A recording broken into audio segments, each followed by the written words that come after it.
Her phone buzzed during dinner. Just colleagues about the presentation.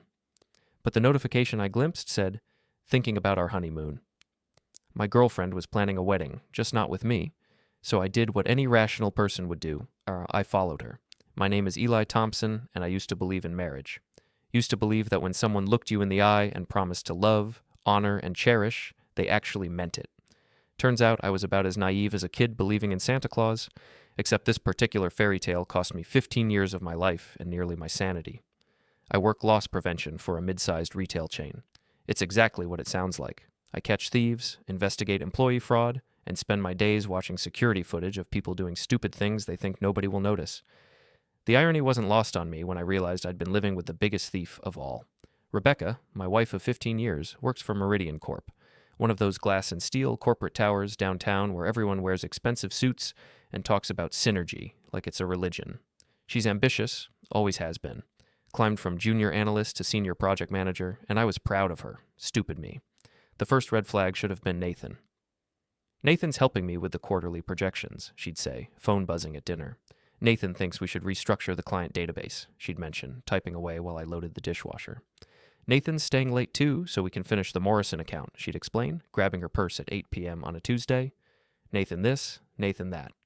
If the guy was so damn helpful, maybe he could fix our leaky faucet or remember to take out the trash. But no, Nathan's expertise apparently only extended to keeping my wife at the office until all hours. I'm not proud of what happened next, but I'm not ashamed either. When you work loss prevention, you develop instincts about when something doesn't add up. And Rebecca's story had more holes than a screen door.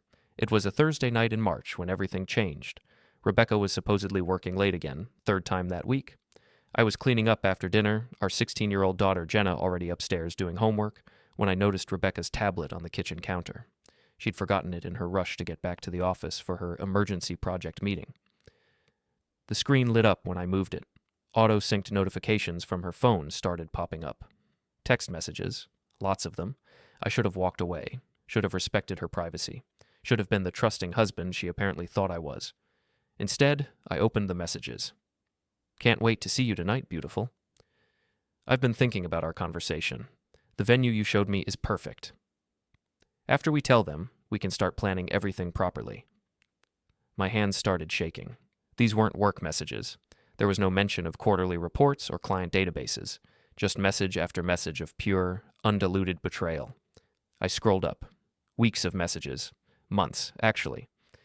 I love you so much, Rebecca. Can't wait until we don't have to hide anymore. The ring I showed you, is that really what you want? I want everything to be perfect. My realtor found 3 houses in Riverside. We should look this weekend when you're supposedly visiting your sister. My vision blurred. 15 years of marriage, and she was planning a whole new life with someone else. Not just an affair, a complete replacement. I was apparently just a placeholder until she could upgrade. The worst part? The timestamps. Every working late night matched up perfectly with these messages. Every business trip, every weekend conference, every time she'd been too tired to talk when she got home. I took screenshots, lots of them. Then I sat in our kitchen in the house we'd bought together, decorated together, where we'd raised our daughter together, and tried to figure out what the hell I was supposed to do with this information. The front door opened at 10:47 p.m. Hey, honey, Rebecca called out, sounding slightly breathless. Sorry I'm so late. The Morrison presentation ran way longer than expected. I looked at her tablet. The last message had come in 20 minutes ago. That was amazing. I love you. How's the Morrison account coming along? I asked, my voice surprisingly steady. Oh, you know how it is? Nathan and I are really trying to nail down the logistics. She kissed my cheek, and I could smell cologne. Not mine. Nathan's been a big help, huh? God, yes. I don't know what I'd do without him. He's so good at handling the complicated parts. I bet he was. That night, I lay awake staring at the ceiling while Rebecca slept peacefully beside me. She'd showered when she got home, said she felt gross from the office air conditioning.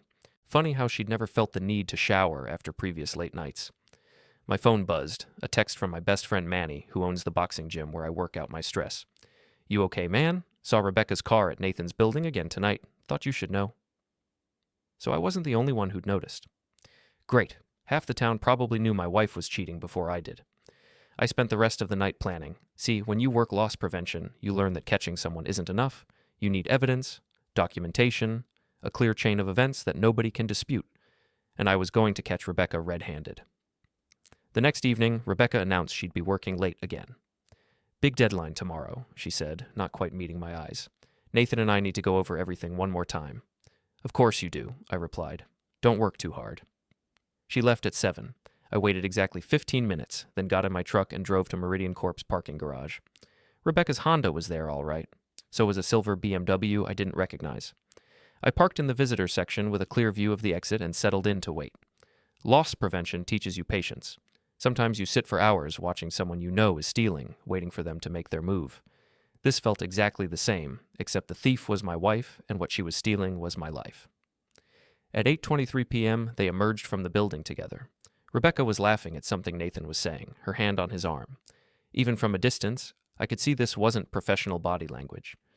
Nathan looked exactly like I'd expected.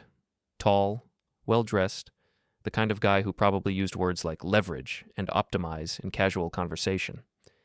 Everything I wasn't, in other words. They walked to his BMW.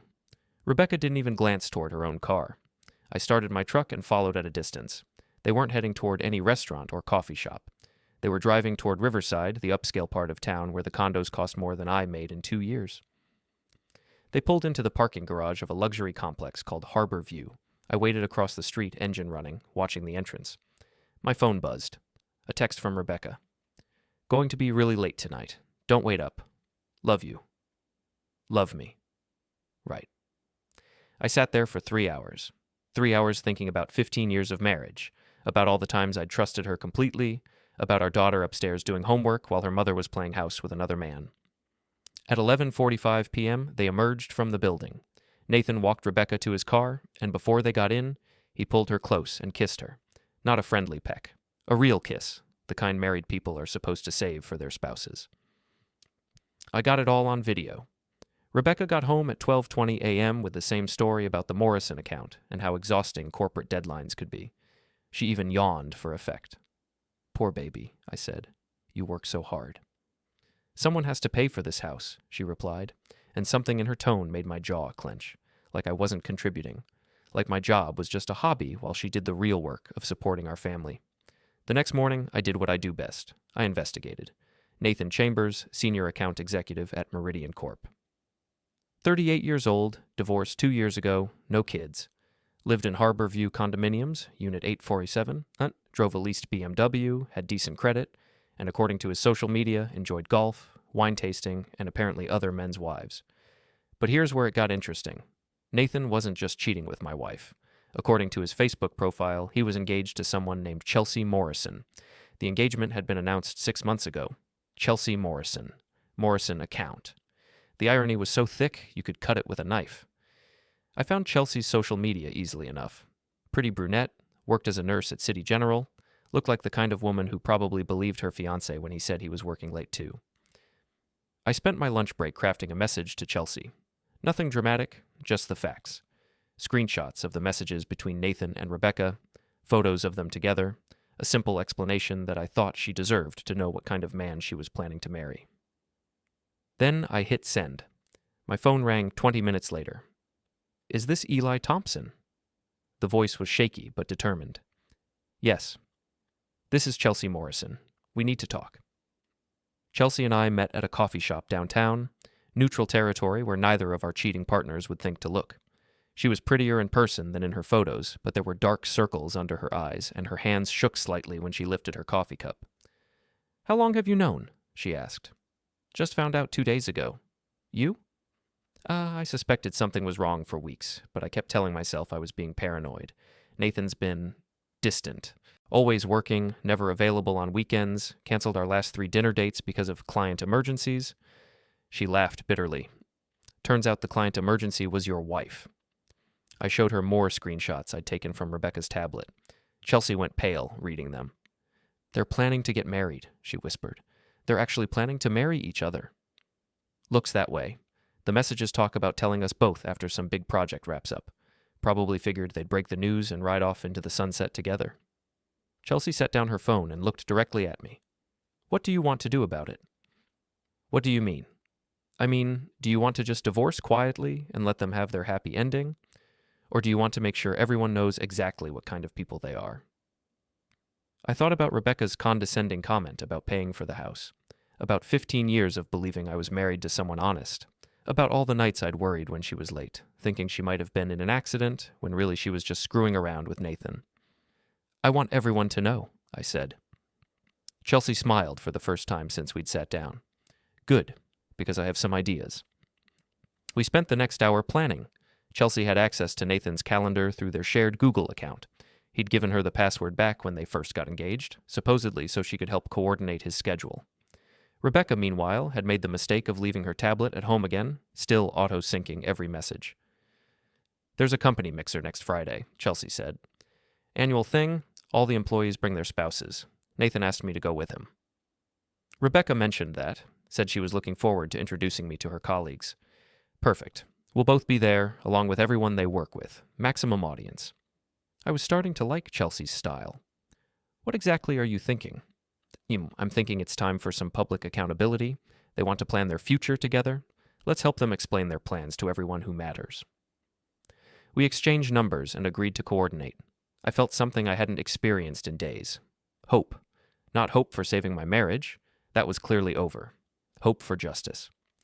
The rest of the week crawled by. Rebecca kept up her charade, mentioning Nathan constantly, staying late 3 more times. I played the oblivious husband perfectly, even asking how her friend Nathan was doing. Oh, he's great, she'd say. Really supportive. He understands the pressure I'm under at work. I bet he understood a lot of things. Meanwhile, Chelsea and I texted regularly, sharing information and refining our plan. She'd discovered that Nathan had been telling people at work that his relationship with her was complicated and they were taking a break. News to her, obviously. He's been setting the stage, she told me over the phone, making it seem like we were already having problems, so when he announces his relationship with Rebecca, it won't look like he's a cheating scumbag. Rebecca's been doing something similar, complaining about how I don't understand her career, how we've been growing apart. I thought she was just venting stress. They've been planning this for months, Eli.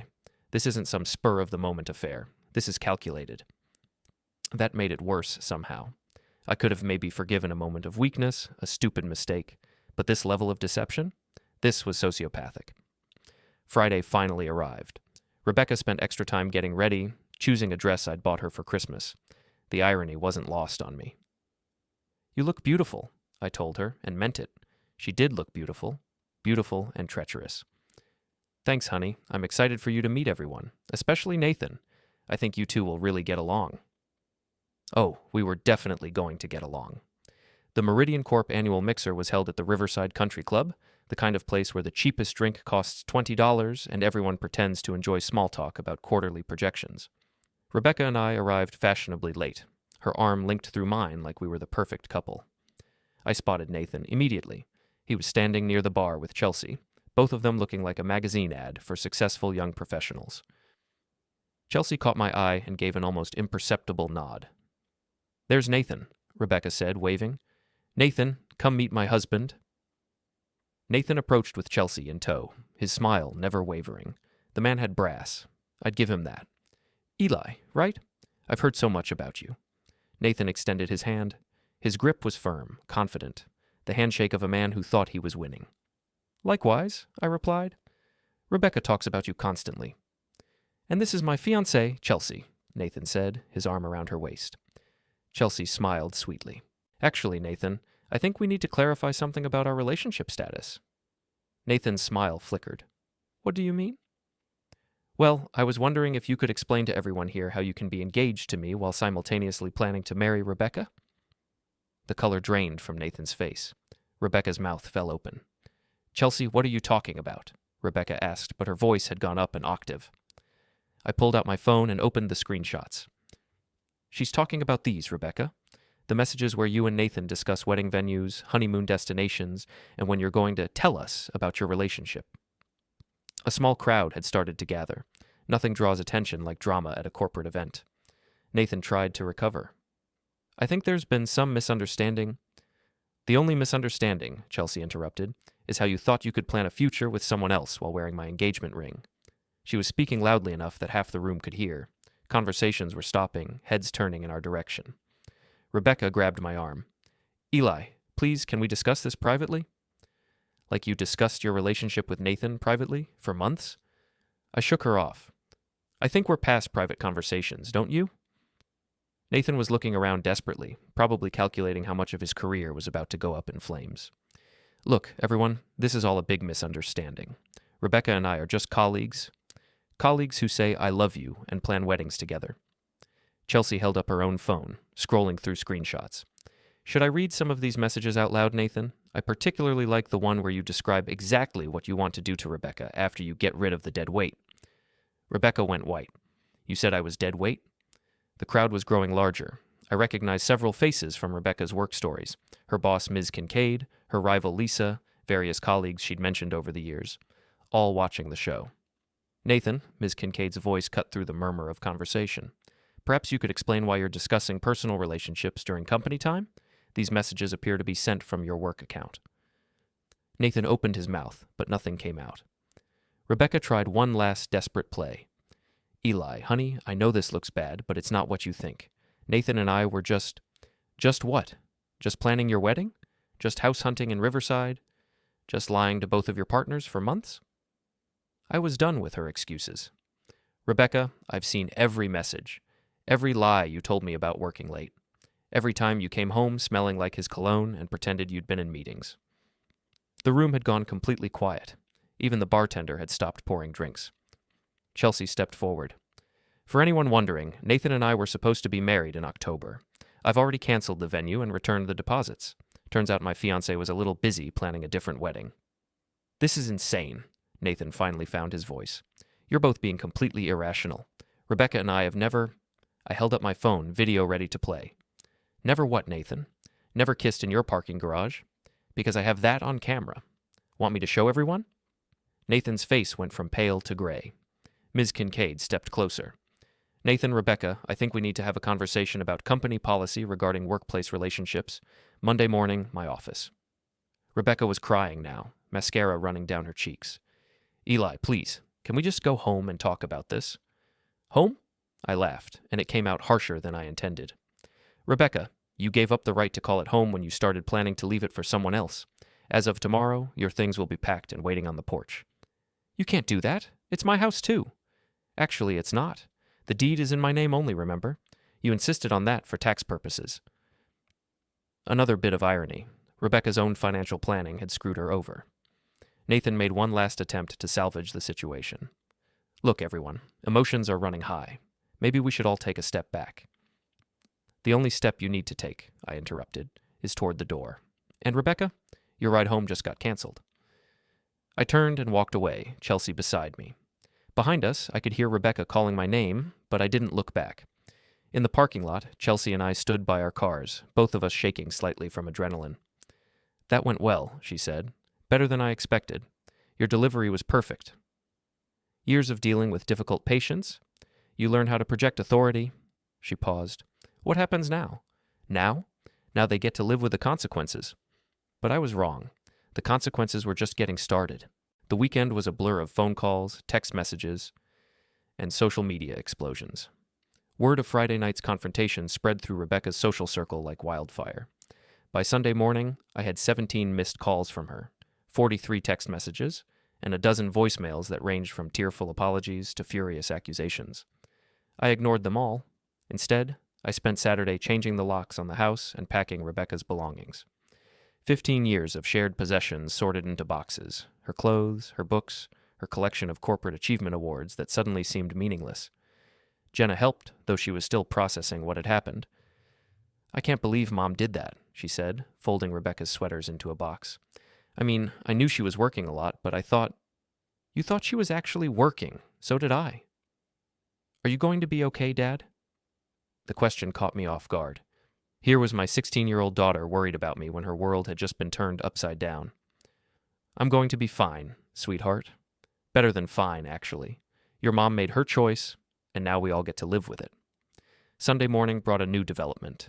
Rebecca showed up at 8 a.m., still wearing Friday night's dress, looking like she'd slept in her car. Eli, please, you have to let me explain. I opened the door but didn't invite her in. Explain what? The months of lying? The wedding planning with another man? The way you talked about me like I was an obstacle to overcome?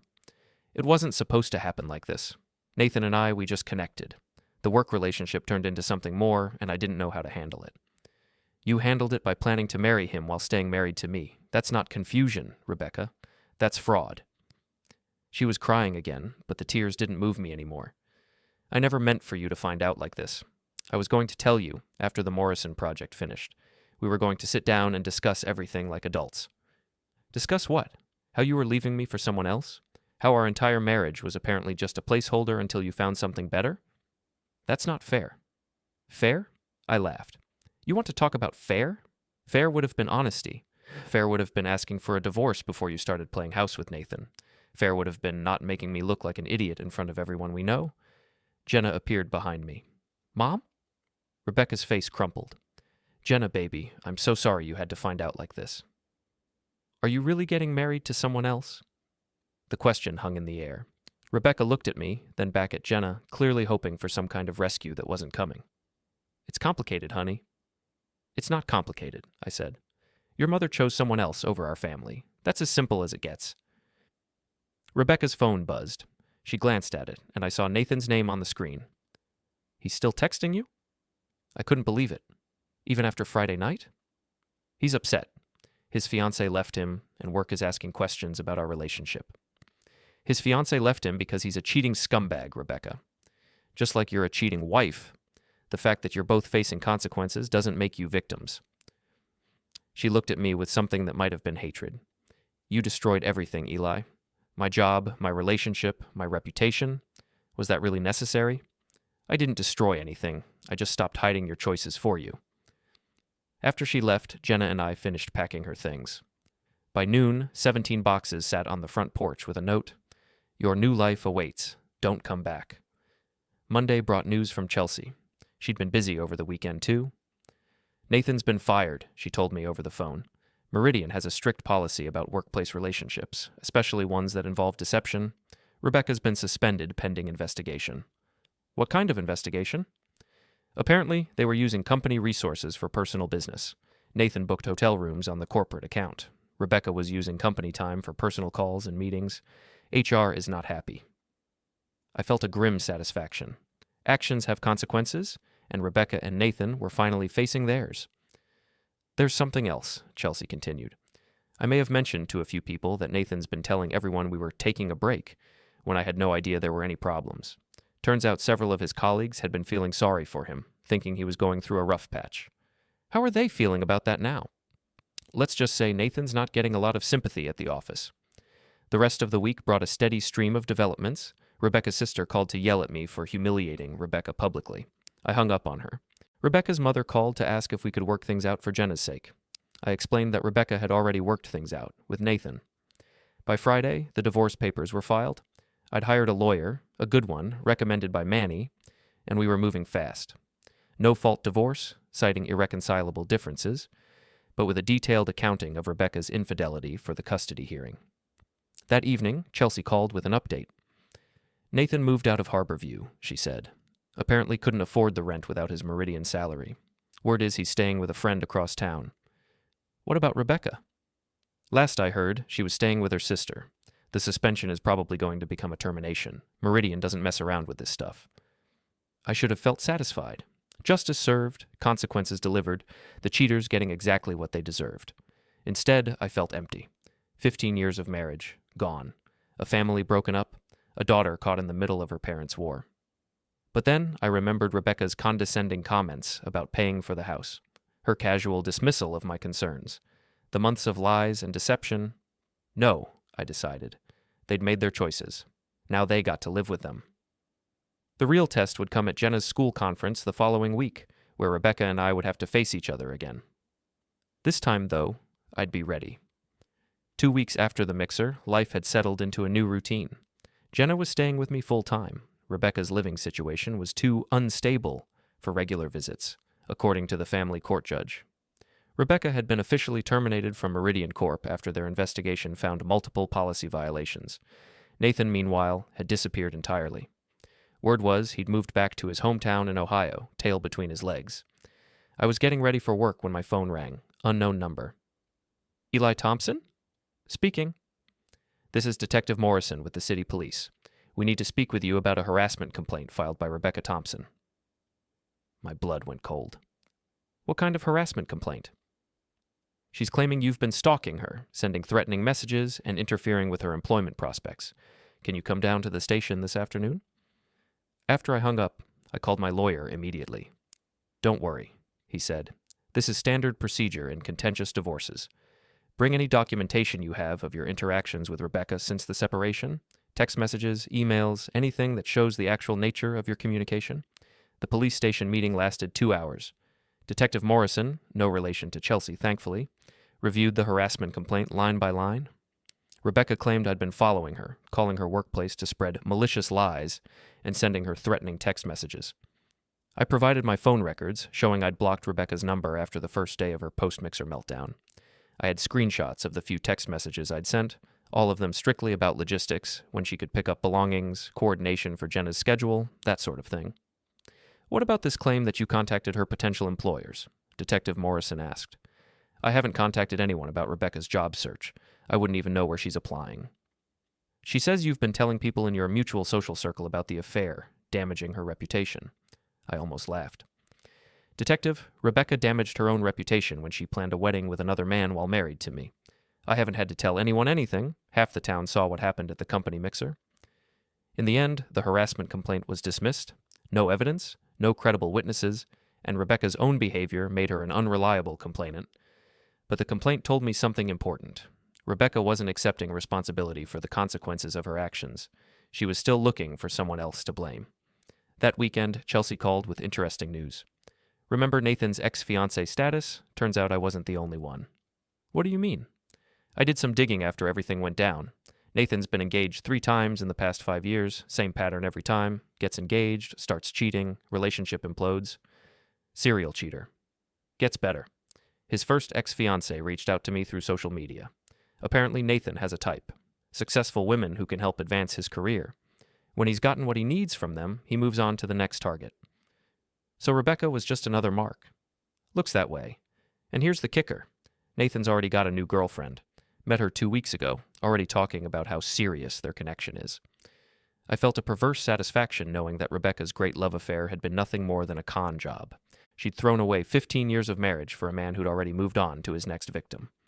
Monday brought another development. Rebecca's sister called, but this time her tone was different. Eli, I owe you an apology. For what? Rebecca's been staying with us since everything happened and, well, let's just say living with her has been educational. How so? She's been telling everyone that you set her up, that the whole thing at the mixer was some kind of elaborate revenge plot. But she's also been on the phone with Nathan constantly, crying about how he won't return her calls, how he's abandoned her. And yesterday I overheard her talking to someone, I think a lawyer, about trying to get half the value of your house in the divorce settlement. She was laughing about how she'd played the long game and deserved compensation for putting up with you all these years. The conversation continued for 20 minutes. Rebecca's sister, Janet, painted a picture of someone completely divorced from reality, someone who genuinely believed she was the victim in all of this. She's got to go, Eli. I can't have her around my kids anymore, not with this attitude. She's poisoning the whole house. Where's she going to live? That's not my problem anymore, and frankly, it's not yours either. After we hung up, I sat in my kitchen, in my house, with my daughter upstairs doing homework, and marveled at how completely Rebecca had destroyed her own life. She'd had a good marriage, a stable home, a successful career, and a daughter who adored her. Now she had nothing, and it was entirely her own fault. That evening, Jenna and I were watching TV when she asked the question I'd been dreading. Dad, do you think Mom will ever apologize? Like, really apologize? I considered lying, giving her some hope that her mother might eventually take responsibility for her actions. But Jenna was 16, old enough for the truth. I don't think so, sweetheart. Your mom has convinced herself that everyone else is to blame for her choices. People like that don't apologize, they just find new people to blame. That's really sad. It is, but it's also not our problem anymore. 2 days later, I got a call that changed everything. Mr. Thompson? This is Officer Martinez with the County Sheriff's Department. We have Rebecca Thompson in custody on charges of criminal trespass and vandalism. She listed you as her emergency contact. Apparently, Rebecca had broken into Nathan's old apartment. He'd moved out but hadn't returned his keys and trashed the place. Spray-painted messages on the walls, destroyed furniture, the works. She's asking if you'll post bail.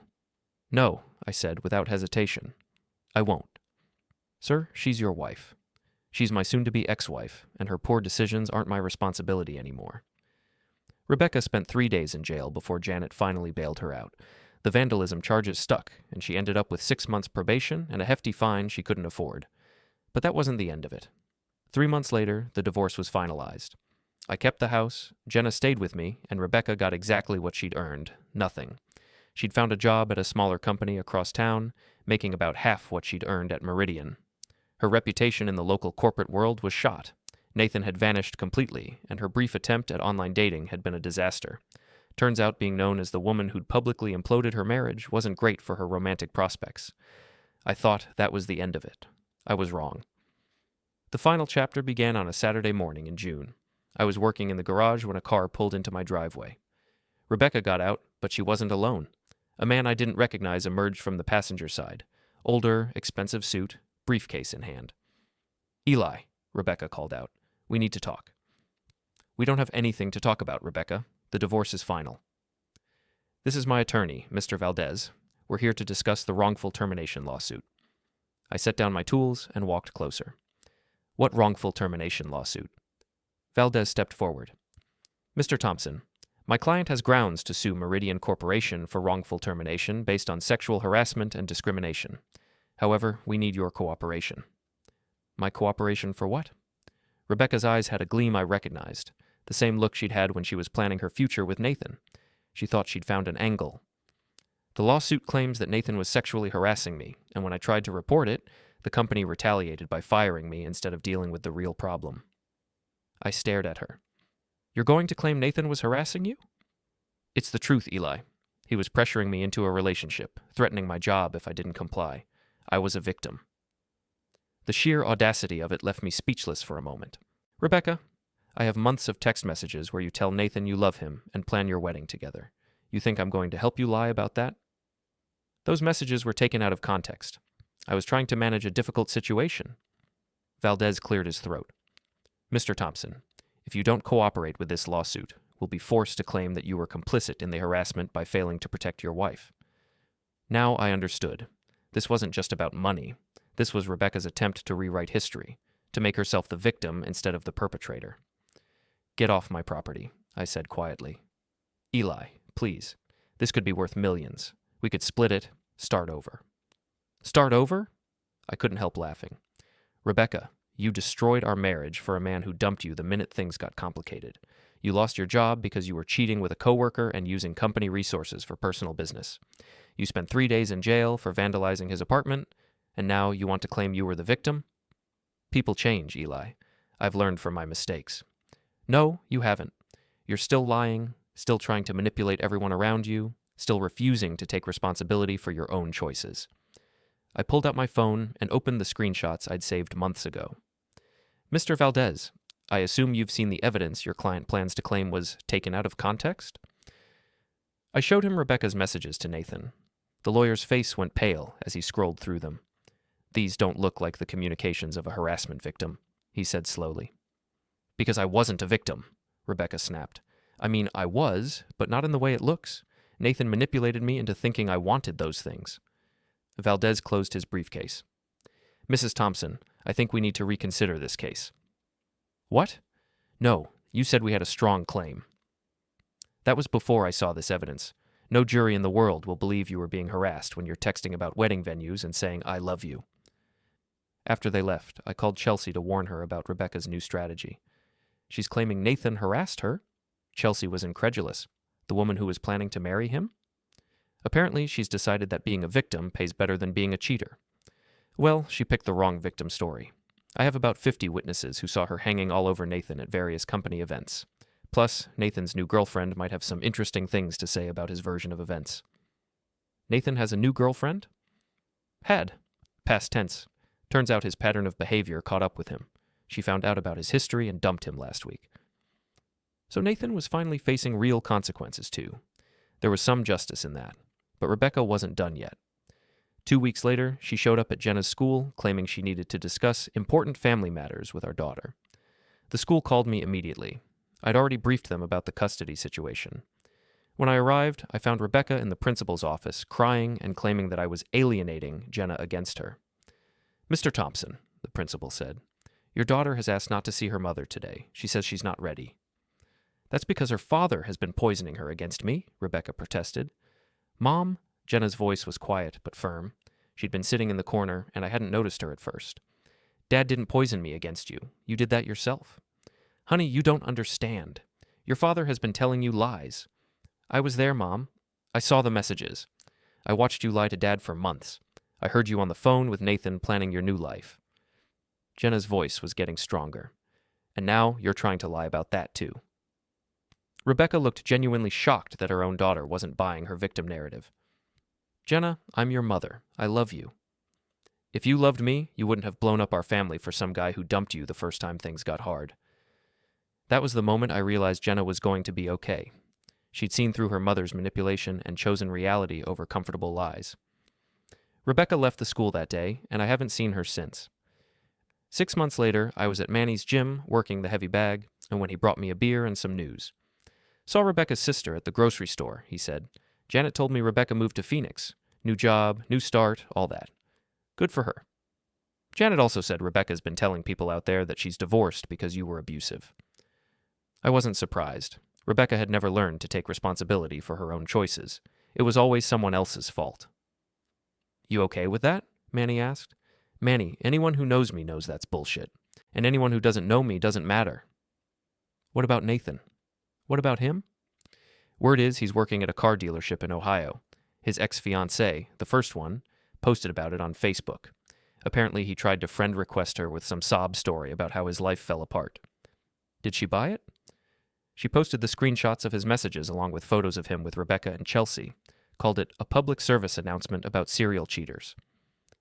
I had to admire the first ex-fiancé's style. That evening, Jenna and I were making dinner when she asked me something that had clearly been on her mind. "Dad, do you think Mom will ever be happy?" It was a complicated question.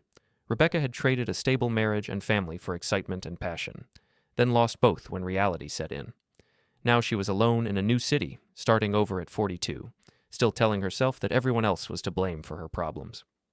"I think your mom will be as happy as she allows herself to be," I said finally. "But that's up to her." "Do you think she'll ever admit she was wrong?" "Probably not. Some people would rather be right than happy." "That's sad." "It is. But it's also not our problem anymore." The next week brought unexpected closure. Chelsea called to tell me that Nathan's new employer had called Meridian for a reference check. Apparently, Nathan had claimed on his application that he'd left Meridian for better opportunities, not mentioned being fired. "Did they tell the truth?" I asked. "Oh, yes. HR was very thorough about Nathan's employment history and the circumstances of his departure." "Did he get the job?" "What do you think?" I thought about Nathan, probably sitting in some cheap apartment in Ohio, wondering how his foolproof plan had gone so wrong. He'd thought he was trading up. Successful corporate job, beautiful wife, comfortable life. Instead, he'd ended up unemployed, alone, and unemployable in his chosen field. Rebecca had made the same calculation. She'd looked at her stable marriage and decided she deserved something more exciting. Now she was starting over in a new city, with a damaged reputation and a teenage daughter who barely spoke to her. They'd both gotten exactly what they'd chosen. As for me, I kept the house, kept my job, kept my daughter's respect, and learned something valuable about the difference between what people say they want and what they're actually willing to sacrifice to get it. Rebecca had wanted passion and excitement. She'd gotten it briefly. But she'd given up security, stability, and family to get it. Nathan had wanted to trade up to a better life. He'd gotten that too for about 6 months. But he'd given up his career, his reputation, and his future to get it. Me? I'd wanted honesty and loyalty from my marriage. I didn't get it, but I'd learned something more valuable. I didn't need someone else's approval to have a good life. 6 months after the divorce was finalized, I was promoted to Regional Loss Prevention Manager. Jenna made honor roll and started dating a nice kid from her chemistry class. We adopted a dog, a rescue mutt named Charlie, who was perfectly happy with our quiet, drama-free household. Sometimes I wondered if Rebecca ever thought about what she'd given up. A partner who'd loved her for 15 years. A daughter who'd adored her. A comfortable home and a stable life. But then I remembered her condescending comments about paying for the house, her casual dismissal of my concerns, her willingness to lie to my face for months while planning her exit strategy. No, Rebecca had made her choice with full knowledge of what she was trading away. She'd decided that what she had wasn't good enough, that she deserved something better. She'd been wrong about what she deserved, but she'd been absolutely right about one thing. She did deserve the consequences of her choices, and she'd gotten every single one of them.